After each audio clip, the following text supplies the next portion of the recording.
E31.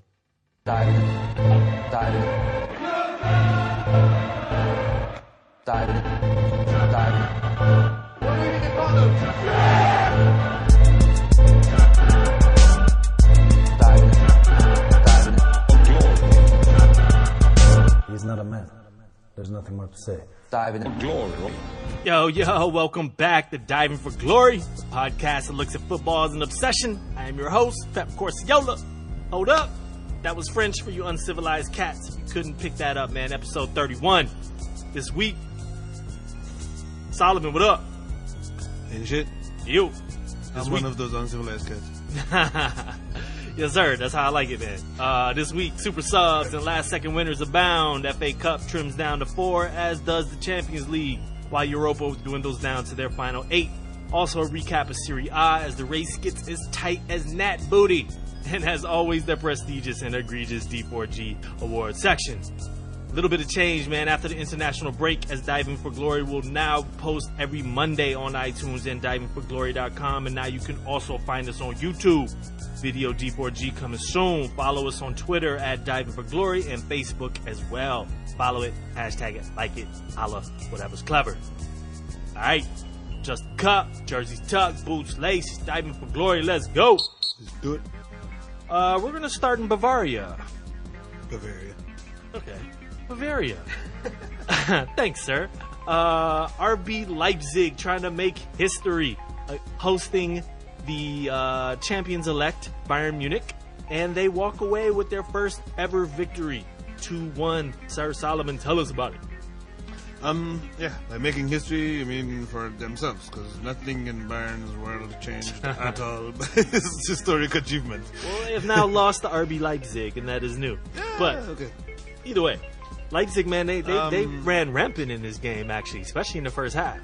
Yeah, especially you don't see it on the scoreboard, but Yusuf Poulsen was really testing Sven Ulrich, who's really, really been good. And I don't see him at Bayern Munich next year, because if Neuer comes back, he will rightfully be the second goalkeeper, and he's definitely like a top 10 goalkeeper in the world on this season's football. So anyway, Sven Ulrich saved a wicked point-blank shot from your boy Poulsen. But beginning of the game, it looked like the story was going to be Sandro Wagner, who comes in. James Rodriguez hooks him up. He scores. This dude has now scored 4 in his last 4 Bundesliga starts. Wagner. This is a game where Lewandowski and Ribéry were on the bench. No Robin, no Thiago. Boateng didn't play. And RB's direct style, which it wasn't as narrow as they usually play, they kind of did widen it up a little bit to get cover, just threw some players off that were part of the rotation. For example, Bernat and Rudy really did not have a good game. Rudy especially gave up a fucking opportunity that turned into a goal. And if you look at it, that's like Thiago's position, sometimes Javi Martinez. Like, it's a big drop. And he hasn't been having a bad time, but this game was really a bad game for him. And Naby Keita playing in the hole behind the strikers. Liverpool should get excited. What? Oh, yeah, you're not lying. I keep looking at that and just putting my fucking face in my hands like, damn it, they're going to get this guy. Oh, yeah. He's shown that he's not just the box-to-box guy. He can be your guy that can sit in the hole and create 2 goal and an assist. Like, Naby Keita is coming to, like, he had a great season last year, and then he started off the season already with his head turned, whatever, didn't look too fit. But now he's coming into Naby Keita form, and we're beginning to understand why they paid $50 million a year ahead of time for him. You're like, yeah, that was smart business too. Like, yeah, big up Klopp. We always talk that shit, but like, this is a good move. Yeah, and like, unless he fucking fucks up his AC. I know. But like, lock it down. You know what I'm saying? Like, fuck it. You got to do what you got to do. Question about rotation for Bayern. Was the rotation just because the league is basically wrapped up? I mean, I had no idea. It looked like a very weird team. But if you look at like Sule in defense, he has played more minutes than both Hummels and Boateng in the league this year. So I don't even, like, you think it's rotation because they're the bigger names, but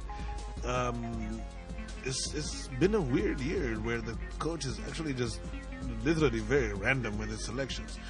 I don't know why you're resting Lewandowski right before an international break. I don't know why you're doing that with any of these players. I usually expect the last game to be, unless you're injured or whatever, you get to start, you play, you pull up at the end and pretend you have an injury and you don't play for the international team. Exactly. Like, I don't understand how they played it. That's like as a City supporter, like that's the one like concern that I have. Like they got these 3 weeks off, but like most of those players are going to go play international this week. Yeah, don't make it about you guys. But either way, Naby Keita equalized in the 37th minute, so it goes to halftime 1-1 when really Leipzig probably should have been up. Yeah. Yusuf Poulsen should have 2. The other starting striker had to get subbed off. Sabitzer. Anyways, some fucking guy had to get subbed off, and Timo Werner came back, and my man Naby Keita assists Timo Werner, helps that dude out because that's his first goal in 10. Who, Werner? That's his first goal in 10 games?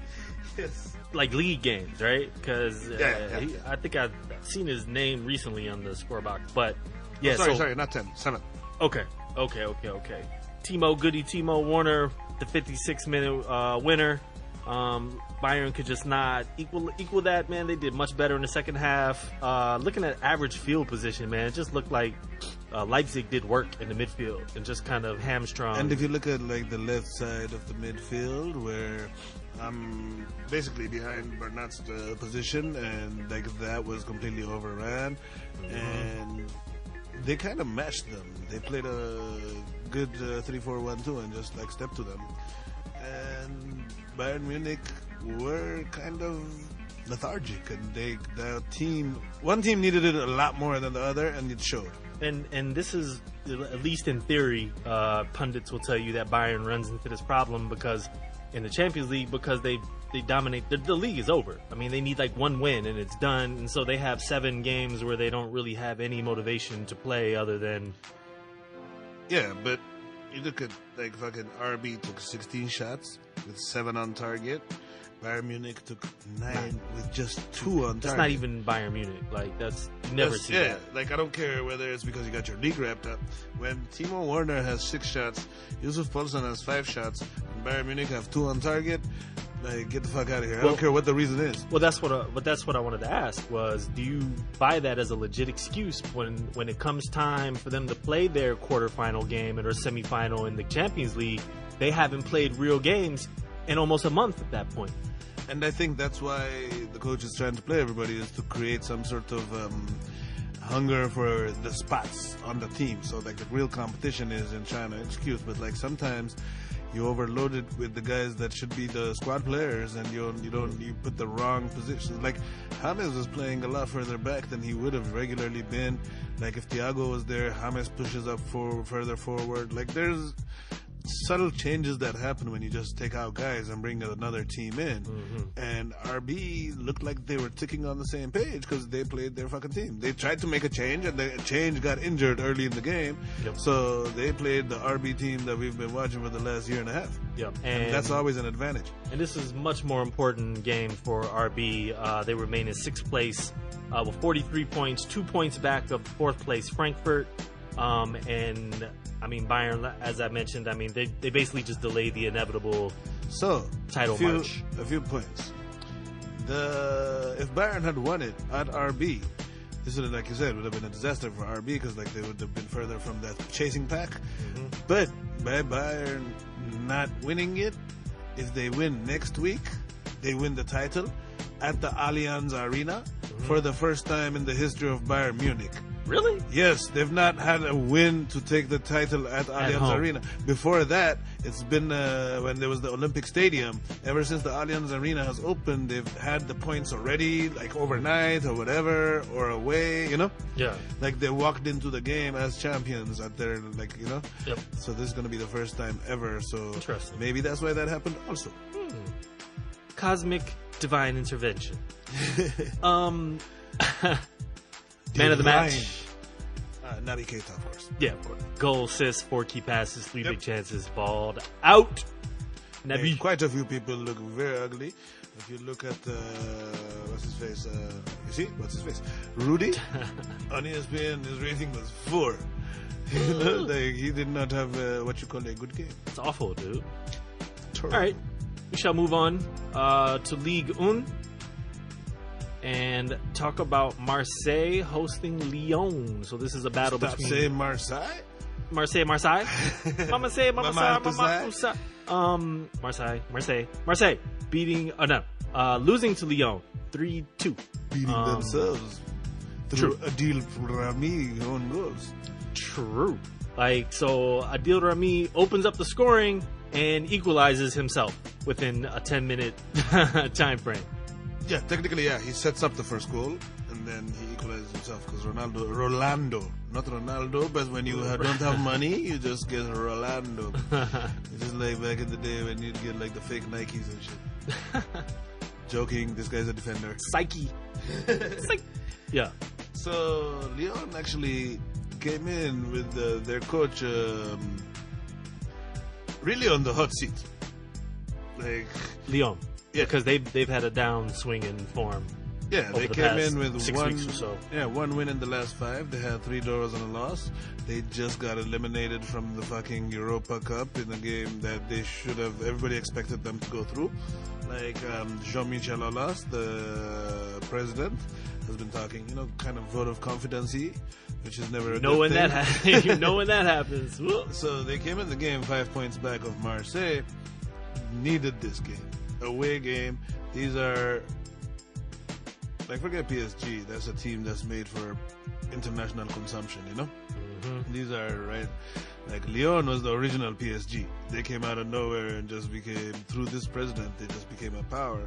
And their fans are Marseille fans. They have issues. This is a big, like, hated rivalry. And you could tell, like, it was a fucking war. And there was errors, there was goals, it was a fucking crazy the Palindrome, right? Is that where they play? Is that the name of the Marseille? Velodrome. The Velodrome. Okay. Yes. Yeah. Word up. So 1-1 at halftime. Hussam Aouar, man, that's a lot of vowels, Aouar. dude. Aouar. Hussam Aouar. Aouar puts Lyon up 2-1 in the 52nd minute. Looking good for Lyon until 84th minute. Yes, this is at 64 minutes. There were 2 substitutions. One was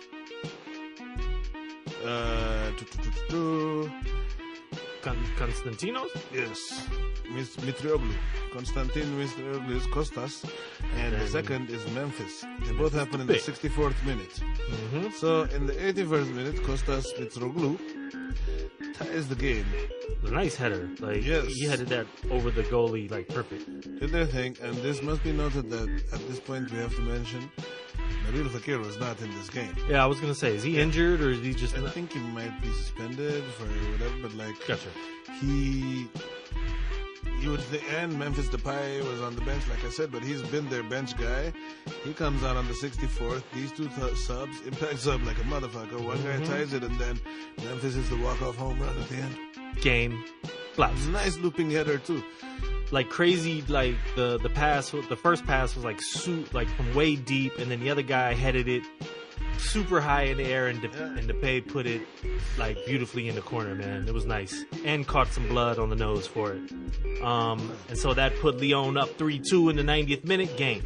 Yes, and then he got a yellow for over celebrating, and then Took the shirt off, right? Oh yeah, but also they were taunting the fans. Who was it off that team? Went and did the shirt thing to the Marseille fans, and then Adil Rami, Mariano, the defender for Lyon, and Adil Rami tried to follow him into the locker room, and they were about to fight. At which point, his wife took the video with her camera and posted it like, "You want to fight my husband?" with like laughy faces, like you're about to get fucked up kind of shit. All in a day's work. How's she gonna talk shit? Anyway, here's something I found interesting, man. Lyon has not dropped league points to Marseille since 2014. Like straight victories. Like no drop point. Yeah, Marseille is on the way back with Rudy Garcia, but like they've been a lot more chaotic than Lyon has. Over the past few seasons, Lyon has been the better team. Before, like, they had Lacazette and stuff before, too. Like, they sold quite a few guys, and Marseille has bought quite a few guys. It's just now that they're catching up with them. With all that being said, Marseille remained third with 59 points, while Lyon gained ground and remained in fourth with 57. So that was a pretty huge victory for Lyon, as the French league only has 3 slots for Champions League. Yes, and 3 automatic spots. Right? Yeah.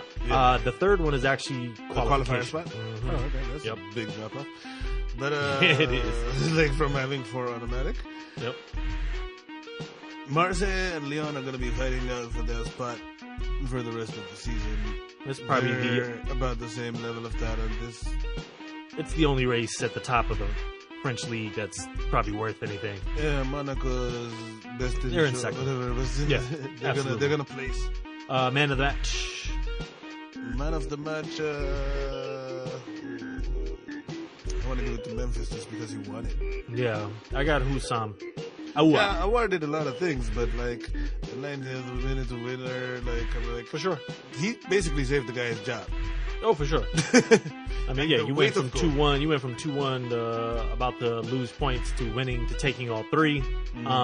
Awar with the goal, 3 key passes, a big chance, 2 intercepts, 2 tackles, 1 clearance. Like, he did a little bit of everything. He's a dribbling machine too. I love it. Is he? Yeah, like you put him on the wings, and like usually he takes guys on like a motherfucker. What's he international of? Do you know? I think Algeria. Algeria, yeah. All right. Word up. We shall move along to another instance of a super sub changing the fortunes of his team, as Villareal, the Yellow Submarine, host Atletico Madrid and come away with a 2-1 victory. Atletico, oh my God, go ahead, man. Tell us about it. Go, start. Their finishing was fucking awful in this game, dude. Their shots were just, I don't know, man. And even the PK, even the goal they scored, man, looked like Tony G took a little dive for glory there. That was funny because usually we're used to he makes the play, and then when he cuts it into Diego dives. But this time they reversed it. Diego made the play, and Tony dived, and they're like, got you guys! Looking at you, bro. And they got the penalty. He put it away, but overall, like, Villareal was just nicer and better prepared for this game. This small squad, like, it looks like every week I look at the lineup and it's like, they got Partey, they got Vitolo, they have, like, they just were off. And like you said, the shots wouldn't go anywhere. It's because, like, you know, tired feet. Like, this team is too small. Yeah. And you could tell. Yep. I didn't understand why the guy didn't rest all his players in the Europa Cup and play this game hard. They beat the shit out of them in the first leg. Like, they had it already wrapped up, and then they bought, like, all their guys again, and I'm like, rest them, and like... And it's a relatively, like, I mean, like, I get Arsenal or something putting out, like, a full team, because they need, like, that's the only way they're going to get in Champions League. They won 5-1 again, after winning 4-1 or something the first time. Yeah, no, there was no point. But that's what I was going to say, was, like, Atletico, like, they don't even need to win this competition. They're in Champions League next year. I'm like, I hope they enjoyed the shit out of that victory, because, like, it cost... Fuck it. The game went on, Villareal looked better and better. Yeah, so, I mean, like, just to put it in perspective, man, like, Villareal, 62% possession, 17 shots to Atletico's 8. Like, they were just more of the active team, but yet they still go into halftime down 1-0, and it remains that way until super sub Enes Unal, who comes on at the 73rd minute, takes less than 10 minutes to equalize. And then... and then less than 10 minutes to take all 3 points. Yes. Dude, killer dude. 82nd, 91st minute. He's the man in this fucking shit. He was like, Atleti who? Atleti what? Yeah. Came on, fucked him up. Again, another case where the losing team were very fucking salty. Vitolo gets sent off at the end because there was a scrappy scrap. Yeah. Peace. Dude, like, it's coming the end of the season time. People are breaking as you watch them. So in the same vein as Lyon, Marseille, Atletico have not beaten Villareal in the league since 2015. find that kind of surprising as well. Bunch of draws and shit, but have not beaten them. In the league at all, or at Villareal? In the league. Oh, okay. Yeah, no, surprising. Yeah. Massive loss for Atletico, man. They fall 11 points back. Barcelona, who were victorious 2-0 over Athletic Bilbao. And a much-needed win for Villarreal. What a fucking 2-0. Yeah, it was a good game. First half, wicked. Yeah, much-needed win for Villarreal, though, man, who are trying to ward off Girona for the Europa spot. I hope Girona takes it, but Nice. the thing is, if Girona makes it, the players that made it, half of them won't be there next year. So, like, it's hard to be excited about it because it's got a lot of But- loanees and stuff. So, like, when they make it next year, these guys that earned that spot, I won't get to see them. But So you I got- can't get as excited about it. But you got to remember, man, they're the city pipeline, so they'll pump some new players in there, and some of the players will be there that city won't take on or sell or whatever. But I get what you're saying. Yeah, but the comfort of watching a team Stuani. and knowing those guys, and like, you know, even if they suck, when you see like an Atletico player year after year, you get used to watching that, and you identify something with it.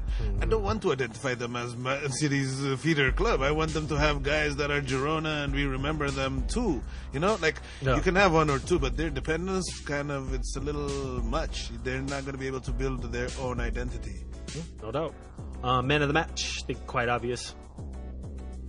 Yes, Ines. Una. Yeah.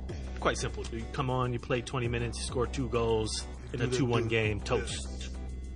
Speaking of Girona, they went to visit Real Madrid this week, and Real Madrid was looking for some revenge after Girona beat them earlier in the year, which we quite so gleefully covered here on Diving for Glory.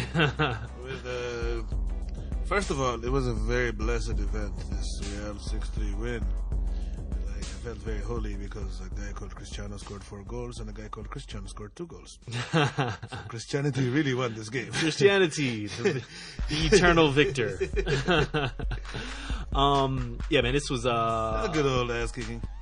it was total ass kicking, man. Fucking Real Madrid just mopped the floor with them pretty much. Even though Girona tried to hang in there, I mean, you still got some They kept questions pegging about. it back a little bit, but like Real wasn't having it. They're in form.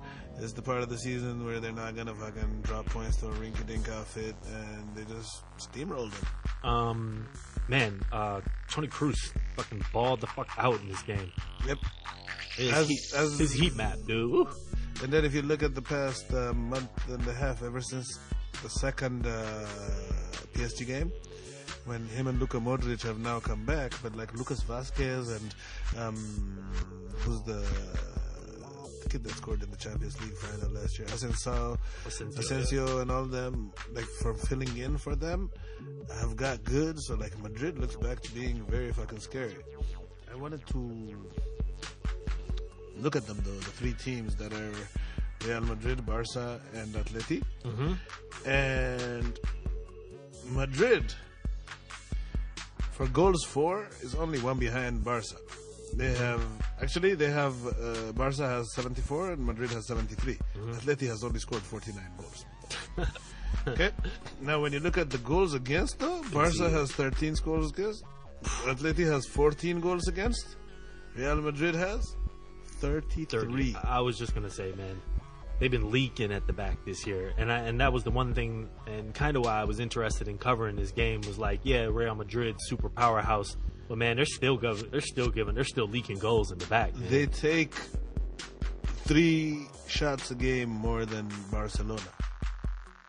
Like, they take 18.4 shots a game, and Barcelona takes 15.4 shots a game. And Ronaldo takes 6.7 shots per game to Messi's 5.8. Suarez takes only 3.8 shots a game. Like,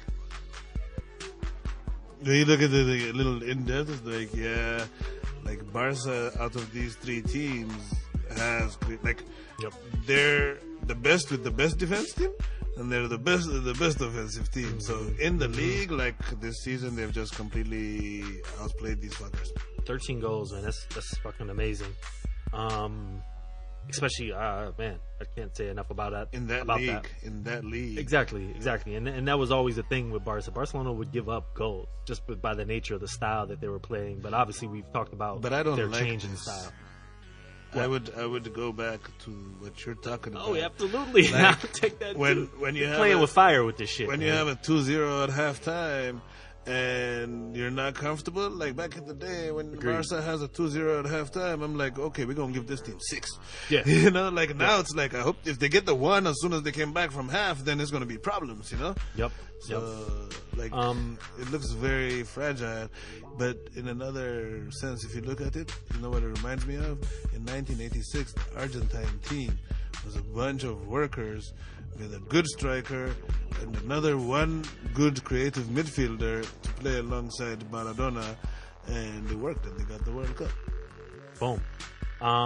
We disagreed on the value of the goals, yet Shy Ronnie put up 4 goals in this game.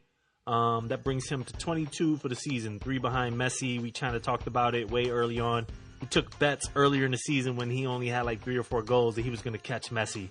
I know you don't forgot to take bets on who's going to be champion, by the way. Like, he didn't care about that part. Nah.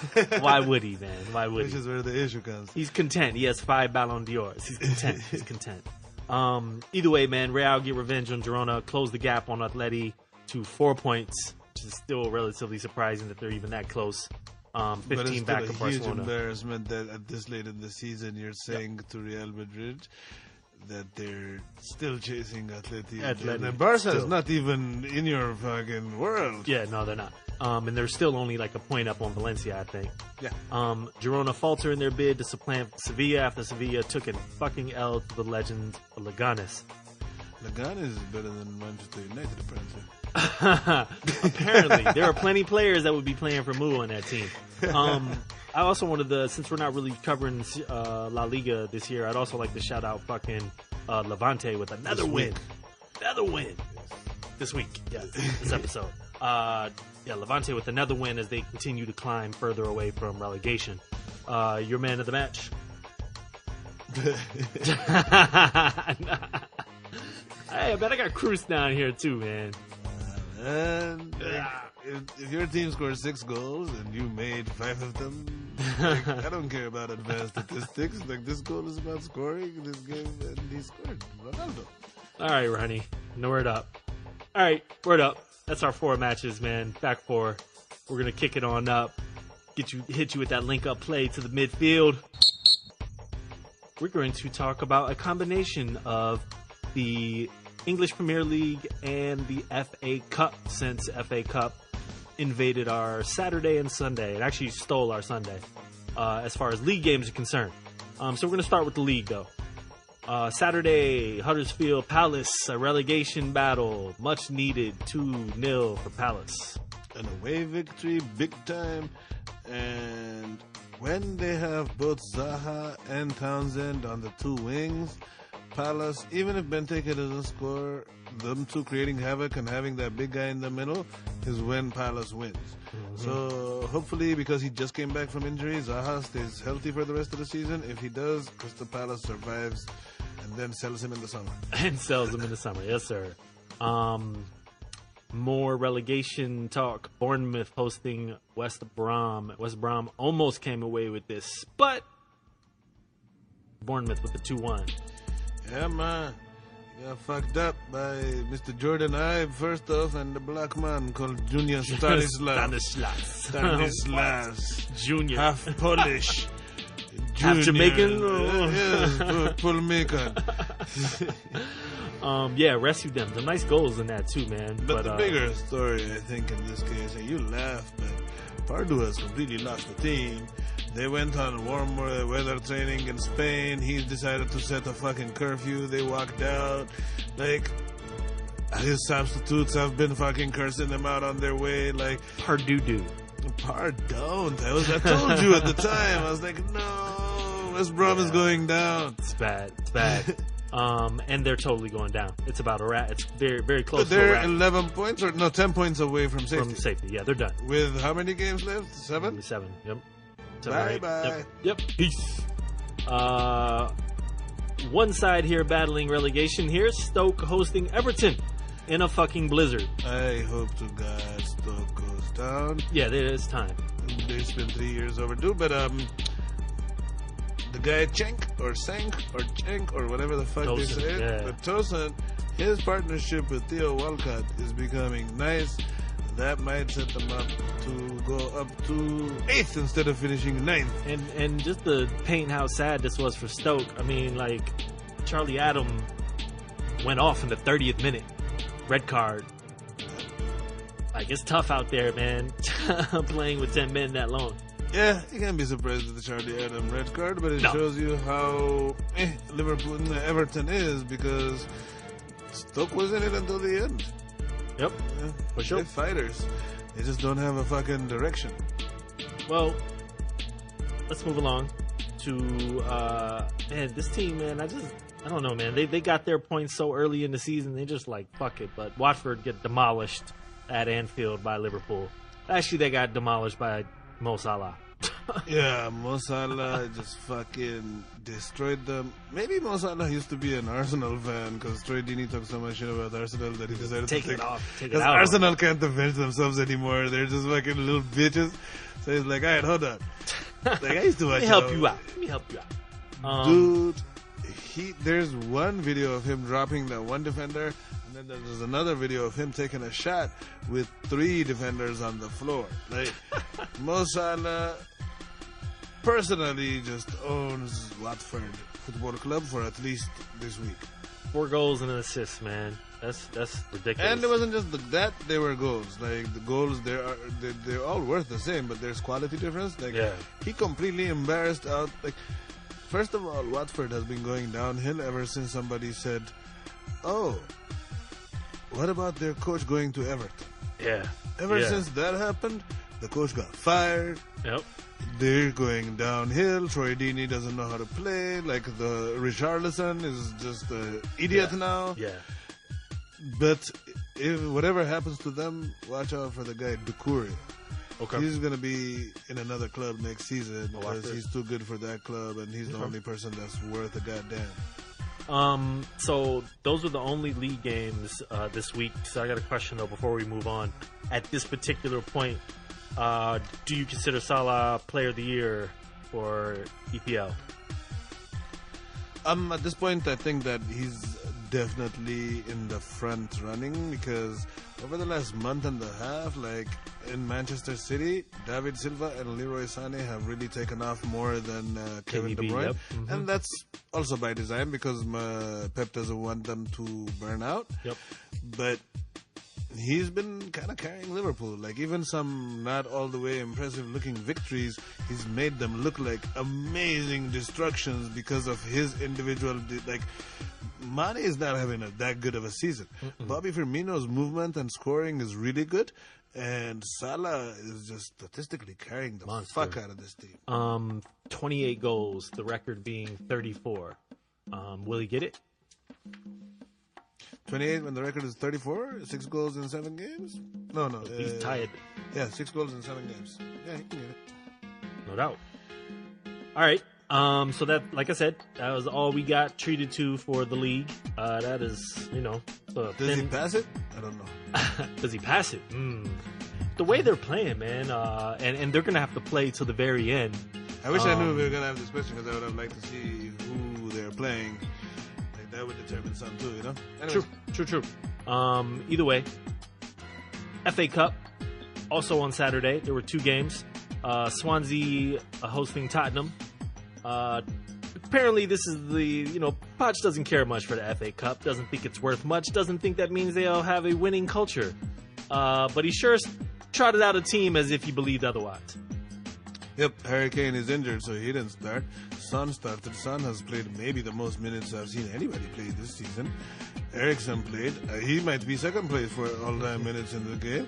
Very important player. Lamela, who's coming back, he played. Lucas played. What's his name? Vertonghen. Like, he played a very fucking strong team to play Swansea. Absolutely, and got the result that he was looking for. 3-0 massacre. Lamela with a fucking Lovely goal. Lovely Eriksen goal, too, man. Nice Eriksen balled out. assist. Lucas with a nice assist. Eriksen balled out double. Like, they put on a good show, and for that they get to advance. Also on that Saturday, the Manchester United Red Devils hosting Brighton. They come away with the 2-0, man, but this wasn't like. I mean, First of all, yes, is he I setting agree. up like he's? Why is he set up like he's playing Barcelona when it's just fucking Brighton? Why does Brighton have 17 shots on you and you only have 8 shots on Brighton? Exactly, dude. And why is it that you have Paul Pogba, who you completely do not understand, and you have just unlocked Nemanja Matic? There you go, my God. Matic player of the fucking Matic year McTominay this, and it's like, you know how low the ceiling of that midfield is? Like, The Matic McTominay midfield has got so little ambition, and oh my God, like, yeah, he'll give you some points, but how sad is it that that's what gets it for you these days? I saw the headline today. Pogba said it would be great to play with Neymar. Oh, I'm like, you know, Neymar's not moving to Manchester. Manchester United, hell You no. know this poor Lou fact. Making little googly eyes at PSG. Come get me, He please. painted his hair Come blue for the international break. Right, come get me, man. Rescue me. Send them Verratti With the fuck. Man. So to Manchester United. So real quick though, I will mention that Moose boys, Lukaku and Matic were responsible for This the is 2 very goals. much a Lukaku kind of opponent, so he scored. They scored, absolutely. Real quick to rewind, man. I just want to give you this Liverpool. Schedule finishing? Absolutely. Crystal Palace, Goal. Everton, Bournemouth, West Brom, Stoke, Goal. Chelsea, and Brighton. Okay. It's one real game. Unless he pulls up or Or they secure top 4 before. and no, I don't care about the top 4 unless they advance in the Champions League and they start sitting him. If they don't do that, he's breaking the record. yeah, I think so. These are not defensively impressive opponents. And Chelsea is probably going to be comfortably in 4th or 5th, whatever they're going to finish by the time the game happens against them. Yep, absolutely. Actually, I have a friend, big shout Erica Brooks, watching the last game of the Liverpool season at Liverpool. Ooh, Yes, nice. indeed. No doubt. Brighton, ho! Ho! All right, Sunday FA Cup matchups. Wigan with our boy Will Griggsy. Was Hosting not on fire. was not on fire, dude. They were not terrified. They got beat up by Southampton. 2-0 Southampton advances. 2-0 with a missed penalty. Gabbiadini missed a penalty. But the funny thing is, Southampton and Wigan, if you look at the stats, played a very even game, which confirms to you that Southampton should actually be relegated because they play the stats are very even with Wigan, which is not even threatening to come up. They're just a comfortably lower championship team, you know? They're 3rd division, right? They're not Oh yeah, even they're League championship. One. They're League One. And Southampton was dispossessed to the tune of 14 as opposed to the other team's 4 dispossessions. Very, very few times will we be able to say that Manchester City should have taken something from Southampton's playbook. Dude, Wigan had 14 corners to Southampton 7. I don't think Wigan just didn't have the quality. They had the more opportunities in this game than they did against Manchester City. I guess I also wanted to mention, it looks like Southampton is trying to recreate the Wigan magic of a few years ago when they won the FA Cup and got relegated at the same time. Quite possible for Southampton, however, probably unlikely. With all that being said, 3 out of the 4 teams left are big teams. I don't think those say. are the situations that you do it, but if they do, then congrats. I guess congrats. Leicester hosting Chelsea. And this went to extra time and ended in a very unsuspecting way, I would say. The whole starting from the lineups that the 2 teams put up was very surprising. Chelsea put out the lineup that at the beginning of the season we thought would be Chelsea's lineup. Like Bakayoko, if he didn't suck, playing next to Kante, with wingers Moses and Alonso, in front of Azpilicueta, Rudiger, and Christensen. Or Christensen, okay. You know, so that, and then in front of them you have Willian and Hazard behind Morata. Unfortunately, that sounds good on paper, but it was not really working this season. No, it wasn't. Man, but Pedro comes on. Morata comes in. That's right. Morata scores in this game. Morata starts in the game, scores off some Willian, really good Willian work. He's been, I don't know if you can give him player of the quarter of the season or whatever, but like he's been really player good of the the past few months. Maybe something. Yeah, something. He needs to get some award, but like he's for Chelsea, not for the league, because in the league there are people that are actually doing bigger things than he is. Absolutely. Mahrez then sets up Vardy with some beautiful work, and that partnership, I don't know what the fuck is going to happen to Vardy next season when Mahrez goes. I know. Yeah, because he's made him so much money and got him so much fans. Extra time, and it ends, like I said, very unsuspectingly with a Pedro header. How do you get out jumped by Pedro, son? No. It gets even better. It gets even better than a Pedro header. A Kante cross to a Pedro header. Oh man, I missed that part. Dude. Is that I wonder if that's his first one of the season, man. I'm like, what the fuck? Yeah. So, tough out there in the FA Cup, man. Unpredictable. Chelsea advance. Wigan against Southampton was dispossessed 4 times. Morata was dispossessed 6 times. Yeah, he scored the goal, but this whole he's back bullshit. No. You need to take care of that ball. No, yeah, absolutely. Hopefully there was no crying in the locker room after. Hopefully you heeded Gigi Buffon's advice. Keep that crying shit at home, son. Gigi Buffon's like, get the fuck out of here. Hey man, do you there want was to this cry? one time I was crying and he gently held me by the shoulder and said, take that shit home, bitch.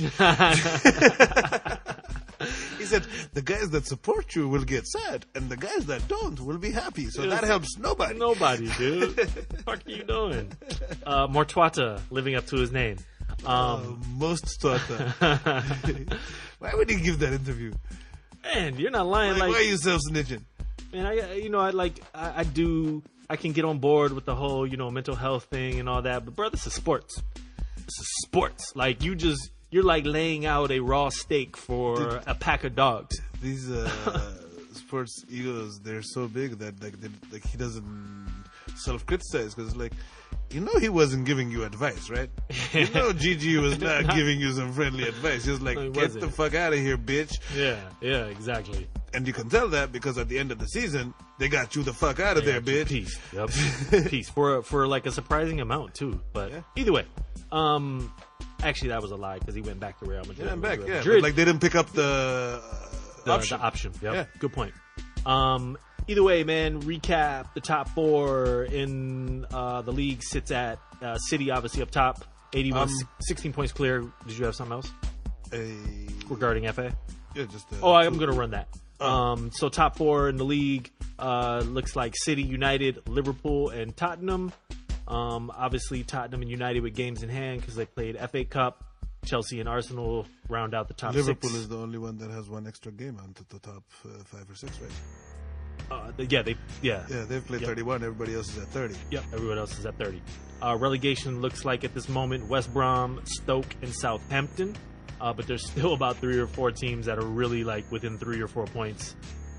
I hope it stays those 3 teams though. I would be down with that. I would they're the least deserving to stay in the league.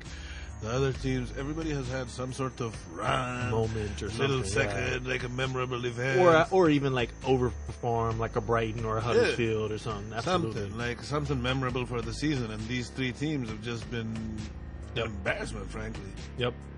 Golden Boot, as I always mention, Salah has jumped to the front with his 4 goals. He stands at 28, 4 above Harry Kane, who's currently injured. April 18th, FA Cup semis look like United hosting Tottenham. No. It's all at Wembley at this point. It's all at Wembley. United versus Tottenham, Chelsea versus Southampton. So that is kind of like Tottenham hosting United. But, Chelsea versus Southampton. Fascinating, actually.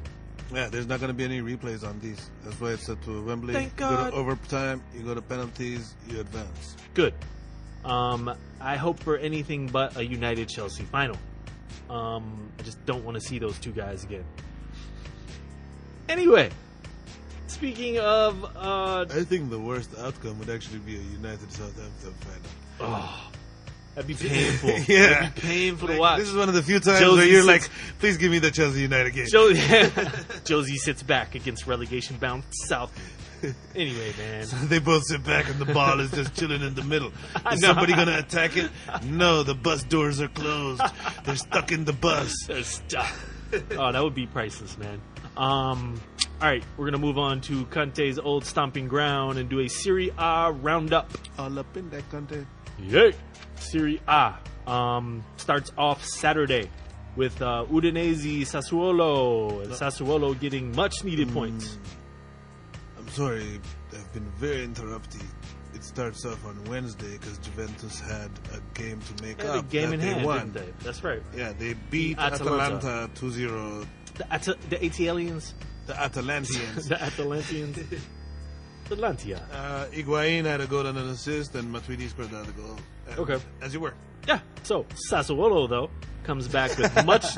What you know about that Sassuolo, dope? comes back, man. They get much-needed points as they only sit 3 points out of relegation and defeat Udinese. You rarely see a fucking small team like Sassuolo.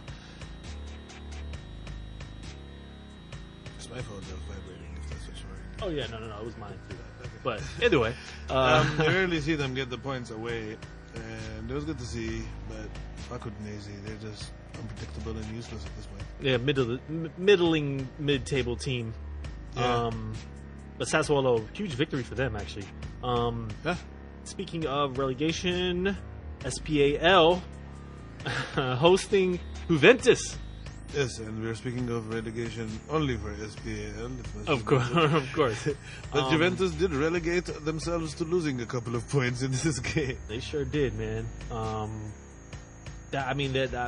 SPAL just came to sit back in this game pretty much. But Juve just did not do enough.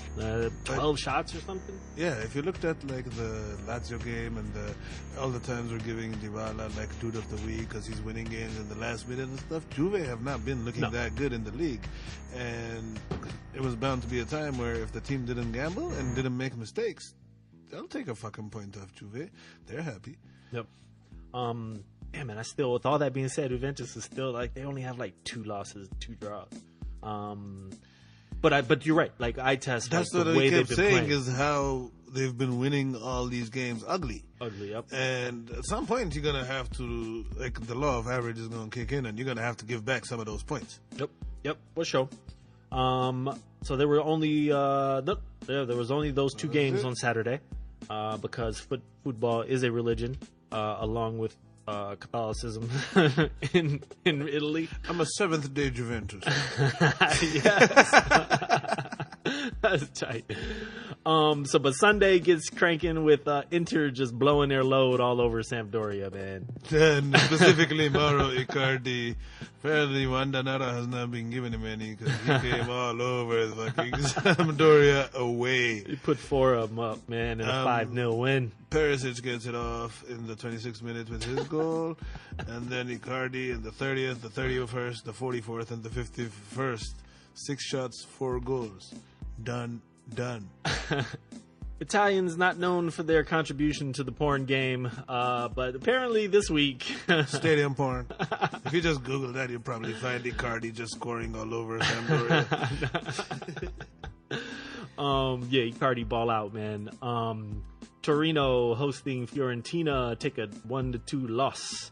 A 94th fucking minute goal from Cyril Thoreau. After an 86-minute goal from Andrea Bellotti equalized. So, But the first guy that scored was Vera Tut. what was it? The guy called Vera Tut scored the first, and then Andrea Bellotti, he's back from injury and he's scoring now. But the Raw, keep it raw. Dude has to be French. Yeah, he's the Raw. The Raw. The cooked. Yeah. So for Fiorentina, Torino, mid-table teams, a lot of mid-table teams actually in Serie A. By definition. Yeah. AC Milan continues their wonderful run in the league. And Exciting and fucking amazing game this was actually. a 3-2 over Chievo Verona. Yes. And they were down 2-1 at half.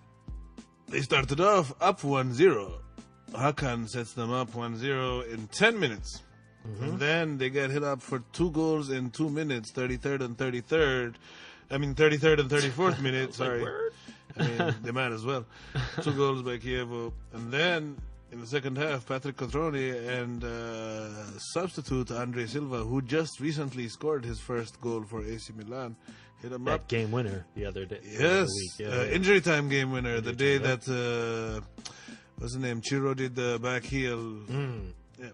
But the funny thing is, like, they also had a penalty by Frank Kessie saved. So AC Milan under Gattuso is coming together.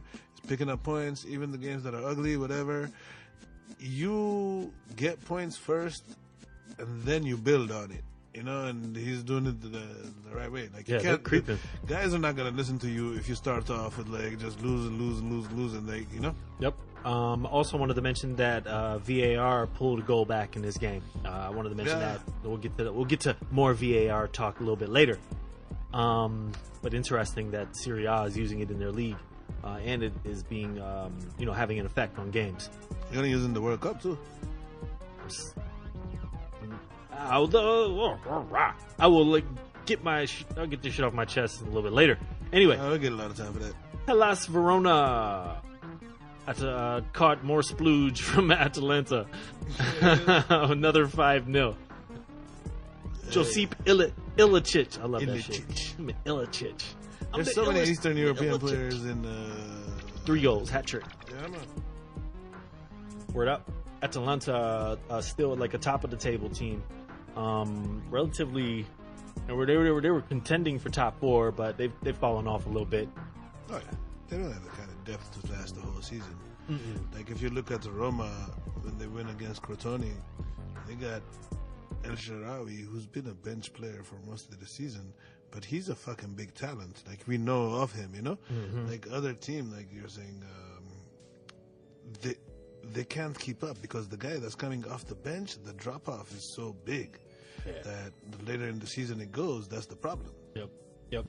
I mean, they were Coppa Italia semifinalists, I think. Like, yeah, they went playing a lot of extra games. They finished top 4 last year. I think they did, man. So it was Juve, Napoli, Roma. I think it was them.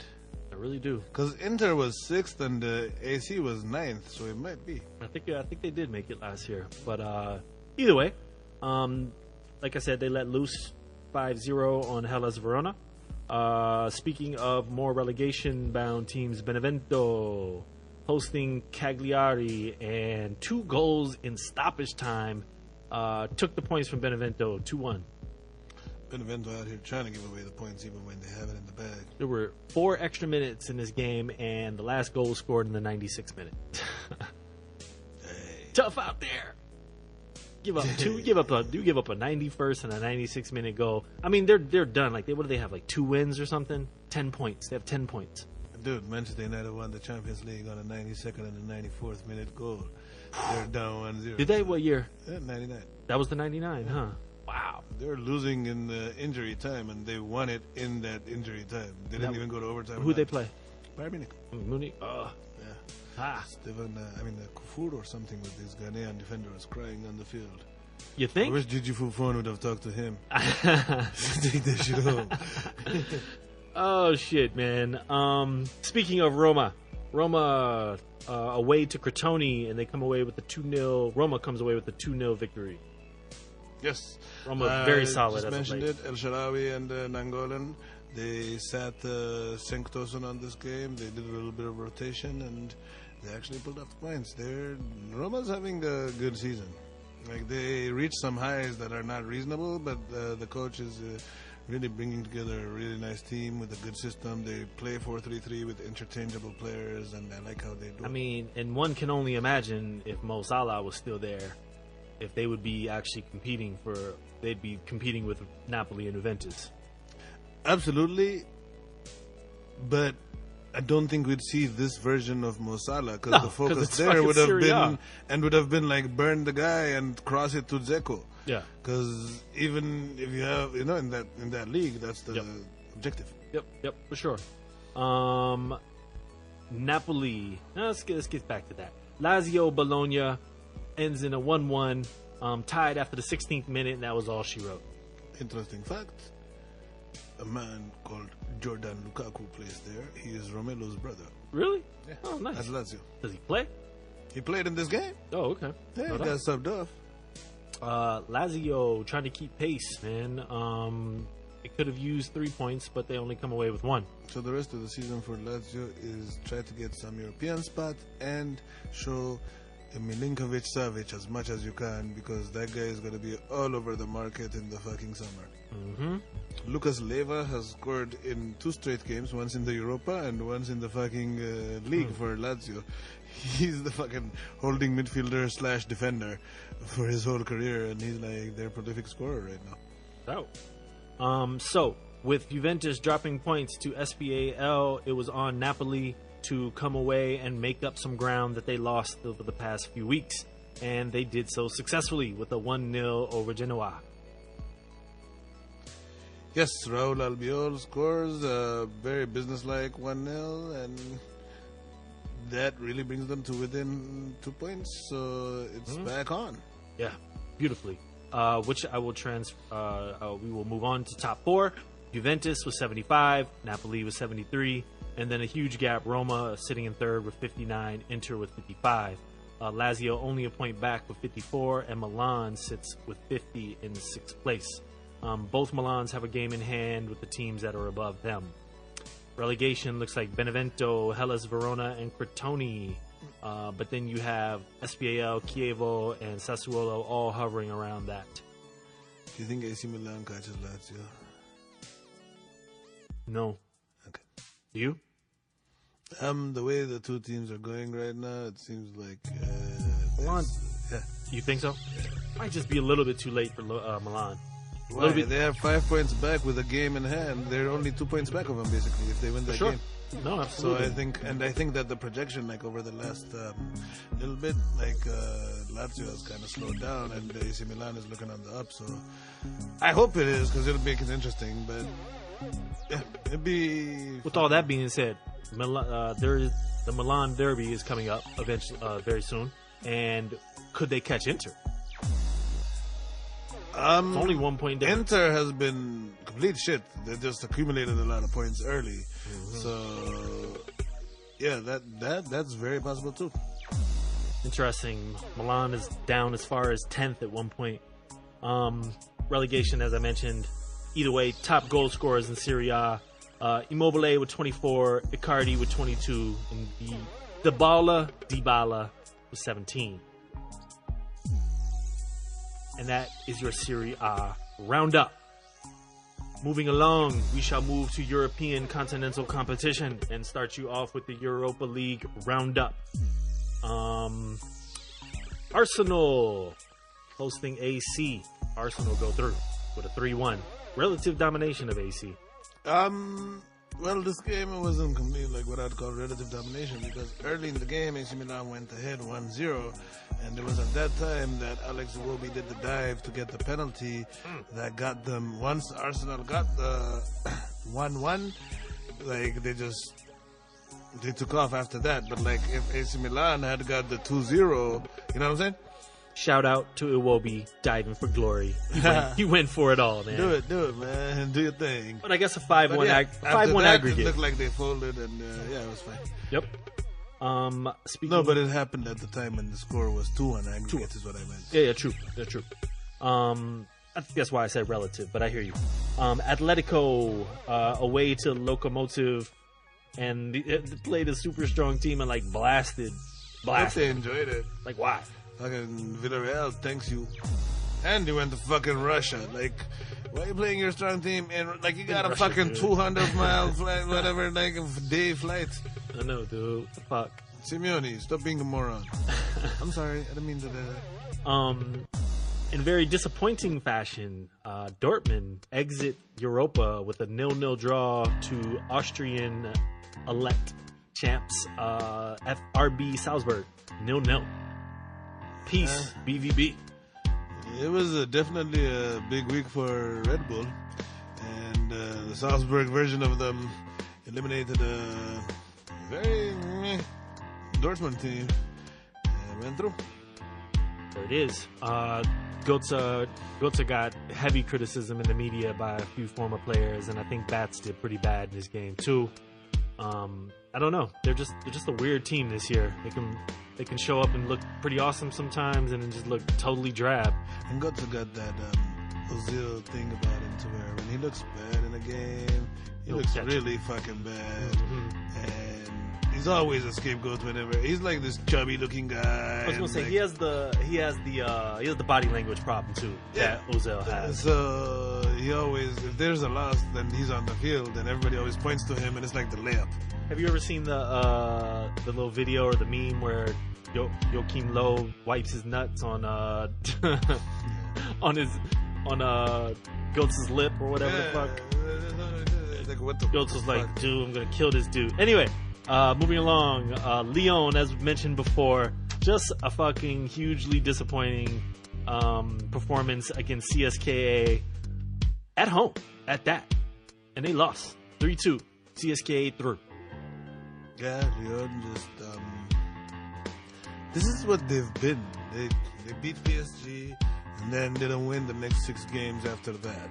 Like, this guy Gonalon does not have control over this team. I don't know if I got his name right, but the Lyon coach will be fired at the very best by the end of the season. He has a lot of talent. He's kind of squandering it a lot. Oh, no doubt. Interesting. Lazio away to Dynamo Kiev. They came in this down one, right? They were down a goal. They were down an away goal. Because the home game, they needed some Chiro magic to get the 2-2 in the first leg. But it was at home, so Dynamo Kiev had the advantage. And Lazio put it on them 2-0. And Lazio goes through. Yes, again, Lucas Leiva, like we talked about. Peace. Dinamo. Marseille away to Athletic Bilbao. 2-1 victory for Marseille, man. Marseille through. Yeah, Marseille's actually, outside of that Lyon game, is having a pretty decent time of it lately. And they found Bilbao surprisingly easy. They beat them 3-1 and then 2-1 in Bilbao. So we'll see how they do in the next round, which we'll get to in a bit. Sure.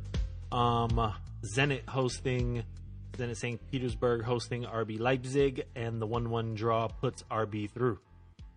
Yes, job done by Keita already in the first leg. And then lastly, Plzen with the 2-1 victory over Sporting CP, but Sporting CP still advances. Yes, indeed. About all that deserves. Quarterfinals look kind of interesting. They're good matchups. Yeah, Lazio Salzburg, Atletico Sporting CP, obliteration. Arsenal CSKA, that is just ripe for more Arsene failure. And like the best matchup in my opinion, RB Leipzig and Olympique Marseille. I think I don't have much interest in the Lazio Salzburg one, but the other 3 are all wickedly, like, they're on the same level with me. Atleti against Sporting Lisbon is huge. Arsenal CSKA. Arsenal, everybody thinks that CSK and Arsenal, like there's a big chance that could turn messy for Arsenal. Absolutely. And I want to watch that, like the RB Marseille game. Like the Lazio Salzburg one, I don't know much about Salzburg, and Lazio is a boring fucking team, so I don't have any interest in. But the 3 other games are really, really exciting. Yeah, Salzburg, like runaway winners of the Austrian league right now. Yeah, looking forward to that RB Marseille matchup. A buddy of mine, he said his trophy this year. I asked him about winning Europa. He said his trophy this year would be when fucking Arsene leaves. I said, so winning Europa would be the absolutely worst thing. His trophy this year will be next year? Yeah, pretty much. He just signed a 2-year extension in January. He's not going anywhere, my friend. You might want to leave. He's not leaving. If they win Europa, dude, that just would be the poetic. That would just be poetic justice in a weird, kind of fucked up way. He'd be back in the Champions League. Or you could look at it as another opportunity to step down in glory.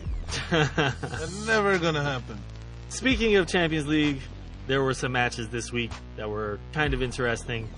We're gonna start off with Roma Shakhtar. Roma with the 1-0 victory over Shakhtar, and they go through because of their away goal.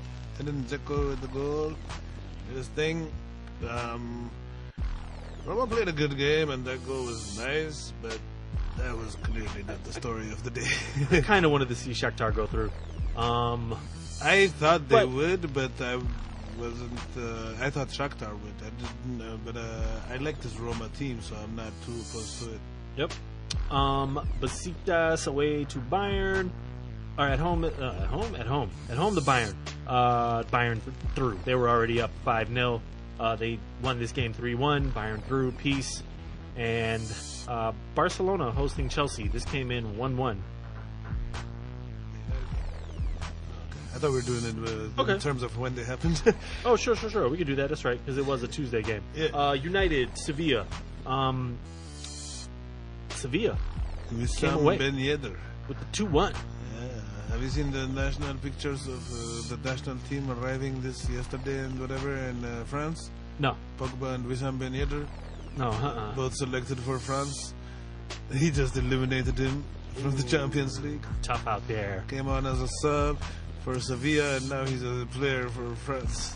And Sevilla deservingly goes through. They pretty much dominated United over 2 legs and shot close to 50 times over 2 games. Contributed to a Mourinho meltdown. That went on for days. Days, dude.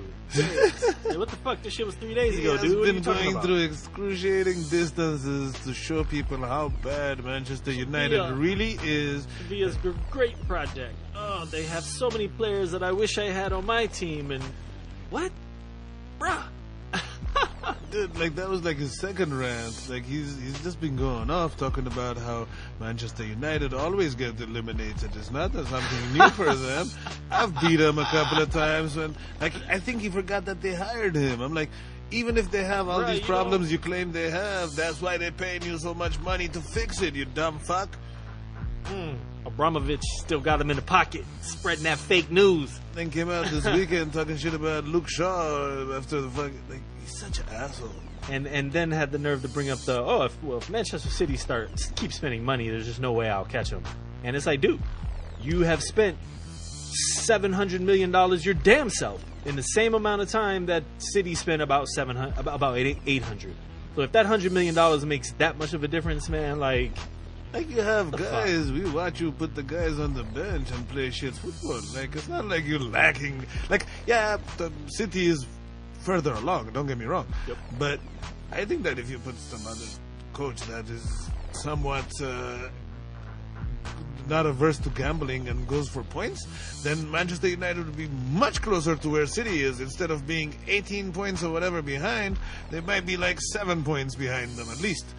It is time for Mourinho to change the game and bring in an offensive coordinator. Like, for real, dude, do something, because the shit is ridiculous. But he believes that offense, by definition, is something that's a gamble. You know how? So he's not going to give that more power. I agree. I'll never forget the one interview I read when he basically said, it's easier to teach people to play in position than it is to teach them offensive football, basically. Blah. And also, you have to have the offensive vision to teach people that. No, you have to. So you can't teach them something he don't know. Yep. So moving along, semis looked like Sevilla and Bayern, Barcelona and Roma. Yes, Barca after the 3-0 as we talked about. Yep. Oh, yeah, damn. Sorry, I just skipped over that. Yeah. Anyway, rewind. Barcelona, Chelsea. Damn, we already know who won because I just mentioned it. Barcelona 3-0 at home to Chelsea. I don't want to say unfair to Chelsea. Like, Chelsea played solid, dude. They just, they played against this guy named Messi. You cannot. I mean, it was the guy called Messi, but also, like, you can't have the biggest game of your season. 2 minutes in, you're 1-0 down. No, Courtois, terrible. and then a couple of another 15 minutes later, 2-0 down, and then you play a good game. And even between that, you're playing a good game. But stopping these things is a major part of it. Yeah. And creating your own opportunities and taking them. And Chelsea, over the course of it, didn't take their opportunities. There was a couple of those 3 or 4 crossbar hits, whatever. Yep. But those weren't even part of team plays. That was individual brilliance. Yeah, that was Willian. You know. Yep. So For sure. Overall, they kind of got a professional team that's good at advancing in the Champions League. Did them. Yep. Barcelona with the 3-0. Barcelona through. Barcelona hosting Roma in the semifinals. As mentioned, Sevilla and Bayern. Juventus, Real Madrid, and Liverpool, Manchester City. Those are some juicy matchups. I know you would have liked to see Shakhtar advance, but once Barca got it. But even when any of the others got it, this late in the game, I'd rather they don't go to fucking Ukraine to play. I'd rather just have a game close by and Italy, quick little jaunt over to Rome. Yeah, for sure. Who do you got? Sevilla, Bayern. Sevilla, Bayern. Bayern, absolutely. Barcelona, Roma. Barcelona. And this is right, Barcelona shit on them 7-1 or something a couple years ago in group stage. Yeah, but that's a lot of teammates to changed. I still see something similar in the cards. I don't think so. Barca hasn't really been scoring big like that this season. They haven't. This has been one of the lowest scoring Barca teams. They haven't had a lot of 4-0s, 5-0s. It's a lot of 1 and 2s. Word up. Juventus, Real Madrid rematch of last year's final. Can Juventus do it this time? Will they do it? That's 2 very, very different questions. Can they do it? Yes. Will they do it? On current form, Real Madrid is way, way, way better than they are. Yeah, If I had to bet anything, I would bet on Real Madrid. Yeah. But I'm really hoping for a Juventus win. Man, I need them to just die and go away. And then what I think the juiciest matchup is, Liverpool, Manchester City. Both league games. Liverpool definitely, even the game they lost at the Etihad was only because, not only, but Mane got sent off early in that game. Liverpool definitely was causing some problems for City. And then they lost 5-0. Which one? That game. Oh, 10 men down. Yeah. They lost 5-0. Liverpool was definitely. Yeah, people got red cards before they lost 5-0 in that one. It was 0-0, dude. You were just talking about the guys that were playing for 60 minutes with one guy down in a relegation battle. I watched that game, man. But I got fucked up 5-0. I don't give a shit. Either way, the only team to give Manchester City a loss in the league is Liverpool. What do you think? Who you got? It's a toss-up, really. I think this is a super toss-up. Yeah, because you've seen Pep get to the stage, and a team like this that has the firepower, that can counter the way that Liverpool does. Just problems for City, problems for Pep. I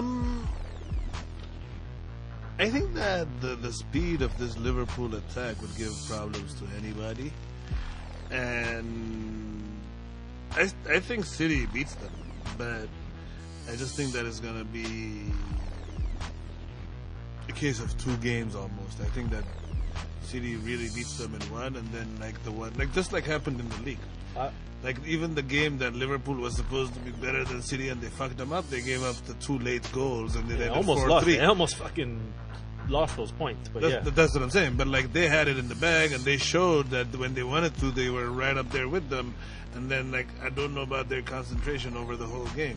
But since that game happened and since they beat City, Liverpool has looked like a way different team than the team we were laughing at the beginning of the season also. Absolutely. This is a very, very scary team now. And I think Liverpool playing the first leg at home, I think is interesting. I mean, if they were to do something like ransack City, that would.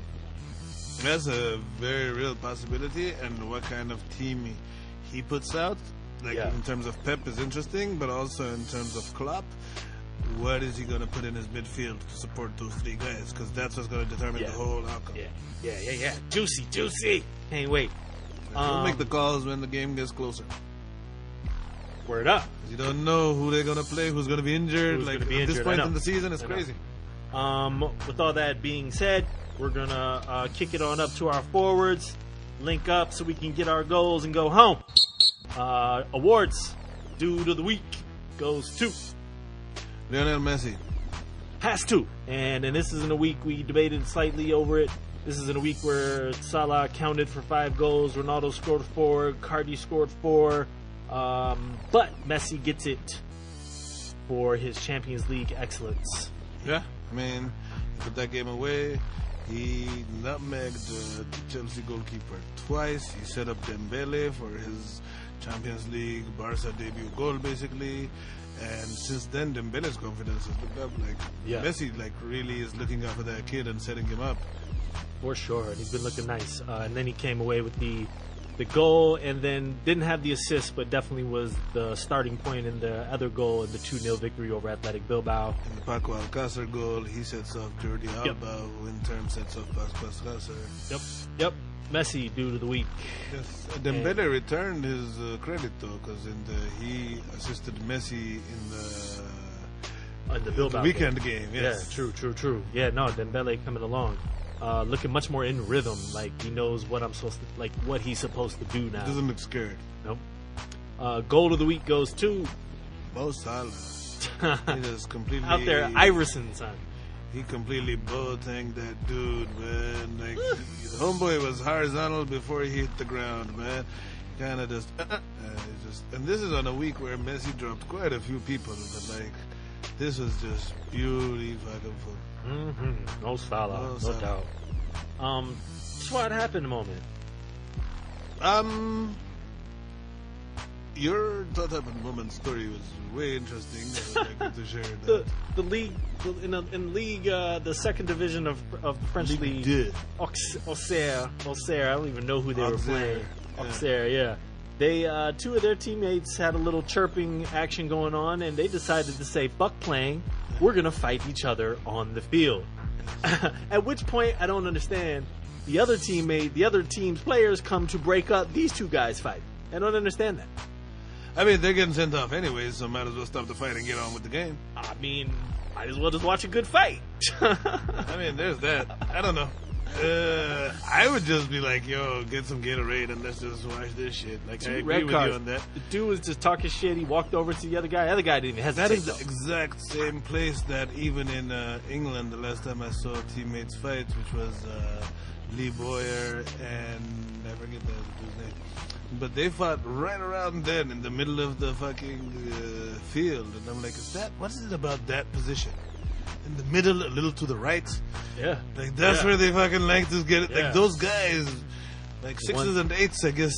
One dude was walking, man. His teammate took exception to that shit. All right, no doubt. What happened, man? I don't know. 2 red cards. That's what's happened. Yeah. Upcoming, so please note that we Diving for Glory will be taking a break next week, as it is the international break. It's a bunch of friendlies, and I'm motherfucking international. Yeah, I'm not, but I don't know. I'm American. Anyway, we all are. Upcoming games though, when we come back, has some juicy matchups, man. EPL, I only want to mention Everton City, as it gets closer to City crowning themselves champions as they play United the next week. My hope for this is that they win this game and then win the title at Old Trafford and then go to Wembley and get the Guard of Honor from the Spurs. That's my dream. I just wanted to share that with everybody. Okay. Anyway. Now we have everybody else rooting against this happening. But the real big matchup in EPL when we get back April 1st, especially for the Blues, will be Chelsea hosting Tottenham. Yes, that's huge match. Huge match. We'll see how it goes. Chelsea. Those 2 games have been that matchup has been fucking very, very contentious lately. Chelsea does not take points away from that. It'll be hard pressed to finish top 4. Yeah, they need that fucking. They need 3 points. Huh? They need all 3. of it. Yeah. They don't need points. They need a win. Yeah, all 3, man. Yep. Good game. La Liga that week, Sevilla hosting Barcelona, and Las Palmas hosting Real Madrid. Yeah, the Sevilla game could go either way, but if you hit them fast, then Sevilla doesn't really have the heart to stay in games. This will be Sevilla Las Palmas gonna get rocked probably, but you know what happens usually Relegation after international bound, break? Yeah, but like after international break, you get like the FIFA flu, they call it, because all these guys, like Real Madrid, Marcelo will be somewhere in Brazil doing some shit, you know? Brazil, yeah. And like their players go all over the place, and Las Palmas probably has like one guy going to Bosnia to play one game, and the rest of the team has been practicing, waiting for them to come, you know? And Real Madrid will be playing Juventus like 3 or 4 days later. So, and Las Palmas fighting a relegation battle. This could be an upset. At least a point. This is draw. the moment where Ronaldo's bet will kick in. You Yes. just drop like 3 on him. One off his fucking nose, one off his thigh. And you're like, Off his nose. Serie A game that week is Juventus hosting AC. that is going to be a spectacular game, I think. That, even though there's Again, the Juventus. Juventus playing for the Real Madrid matchup. AC could definitely they need sneak it. in there. AC Milan going to chase it. And when Gattuso used to play for Juventus, they used to have a game plan of him going around, him and Massimo Ambrosini going around destroying the Juventus midfield with like Pavel Nedved and all of them. And then in the second half, the team gets so tired that he might have a red or a yellow and get sent off, but AC Milan gets the space. And now with Frank Kessie and all these guys, he might try to do that football that he used to play and just like fuck him up, and hit him up for a goal. That sounds fun. Oh yeah, that's why I'm like, it's That exciting. sounds fun. Bundesliga in what would have been a huge fucking matchup a few years ago. Still, it's one of their more marquee matchups. Bayern hosting Dortmund. It doesn't matter if one is at the top or one is at the bottom, man. Still big game. There's enough animosity to carry this game. Like they hate each other from 50 years ago, not from last week's game, you know? No doubt. And then also that Saturday, the 31st, the Coupe de France, PSG Monaco. Which one is the one that's the better cup? Because they I have think a it's the Coupe other de one. France and Coupe de la Ligue. Coupe de la Ligue, I think. This is like their League Cup, I think. But why isn't the one that says de la Ligue the League Cup? It's a good question. They are the French. They do things a little different. Guillaume, research that, please. Thank you. Please. PSG Monaco, though. Still 1 versus 2 for a cup. No Neymar. He'll still be out, I assume. He's currently in Brazil, partying with the World Cup. Brazil partying with his is sister. Have you seen his sister? Yeah. I had never seen her until today. Thank you. Anyway, that is the match, man. And Yes, it's we in the will book. discuss that offline. Yes. Diving for Glory, man. Episode 31. That's what it is. As always, thanks for tuning in. We appreciate anyone who takes the time to check us out. Don't forget, Diving for Glory will now post every Monday after the international break. But next week, we are on our own break. Even though I'm not going anywhere international. Fuck. Check us on iTunes and divingforglory.com. And now you can also find us on YouTube. Video D4G coming soon. Follow us on Twitter at Diving for Glory and Facebook as well. Follow it. Hashtag it. Like it. Get at us. Until 2 weeks from now. Corciola. Solomon. Peace. Match. Diving.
He's not a man. There's nothing more to say. Diving.